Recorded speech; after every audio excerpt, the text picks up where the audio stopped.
Hey, lookers. Does anyone care about a wrap-up anymore? Well, after a week like this was at the Tribeca Film Festival, you certainly should. I love covering the film festival, and for so many reasons. One, I am lucky enough to be of the group of New Yorkers that can remember the first day of the first year of the festival, and when Jane Rosenthal reminded us that this is year 24, I was shocked. We knew we had one film that we could open with, which was About a Boy, because we had produced that in the spring of 2001. Universal was behind that idea. And then I think our attitude was, okay, if you can produce a film in 3 months, you could produce a festival in 3 months. Here we are. It's 24 years later. It's kind of crazy. The thing about Tribeca is that every year is really kind of different.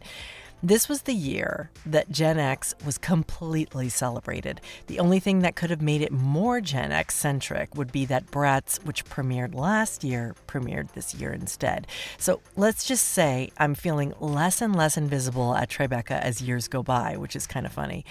Billy Idol, Culture Club, Depeche Mode, the nostalgia was intense. Last night the little angel, she came a pumping on my floor.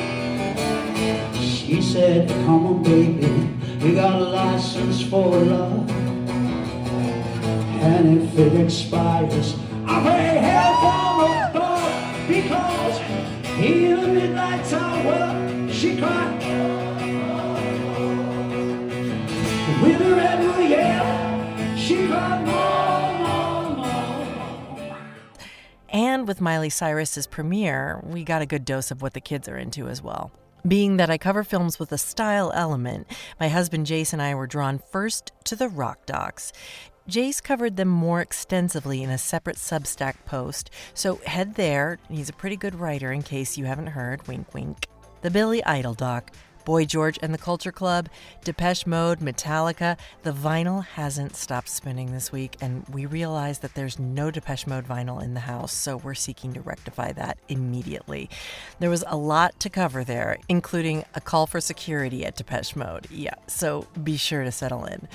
The two style show-stopping numbers were clear. My Mom Jayne, directed by Mariska Hargitay, and Something Beautiful, directed by Miley Cyrus. Both glamorous premieres were a thrill to be present at, and the venues were iconic. Something Beautiful was at the Beacon, Miley Cyrus's directorial debut. This film is a glorious celebration of excess. It's beauty, fashion, hair, makeup, creative design, and music like you've never heard from Miley. It's 100% representative of what she has always wanted to give us, and it was received with rapturous enthusiasm from her sold-out audience.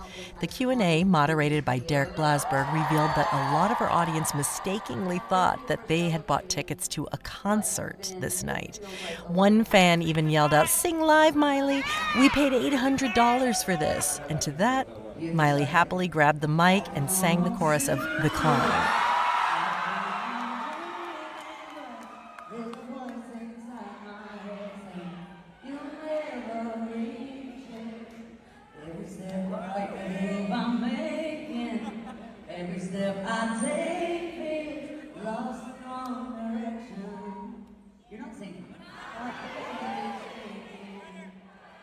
And I dove much further into the creative elements of the film in a bonus episode with Miley's makeup artist, James Kaliardos. So head there for more. My Mom Jayne, directed by Mariska Hargitay, was the doc that was the buzziest, even though it wasn't technically a premiere.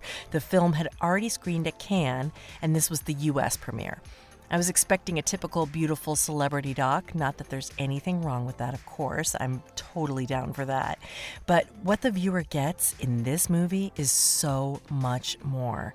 You might have heard about the big reveal that the film provides, but even if you have, you will still be riveted as the truth of Jaybe Mansfield's life is revealed and the impact that it had on Mariska and the whole family. The film had the honor of showing at Carnegie Hall, which was very special because the audience responded audibly when Jaybe Mansfield says in the film that her dream was to one day play her violin at Carnegie Hall. So, I guess she did. The sold-out audience was stacked with celebrities. Everyone from Cher to Brooke Shields and so many more were at this screening. The film will be streaming on Max beginning June 27th.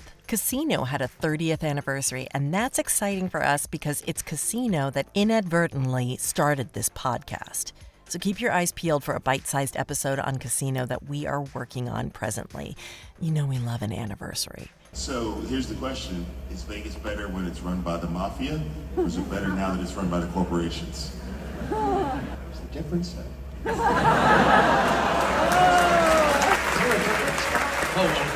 Is there a difference between the mafia and the corporations? I'm just wondering, that's all I'm saying. I'm asking the question. You don't want to say anything controversial. No. Well, these days especially.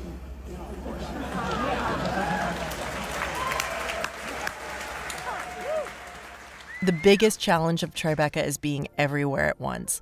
There's always the desire to create a clone of oneself so that everything can be seen and experienced.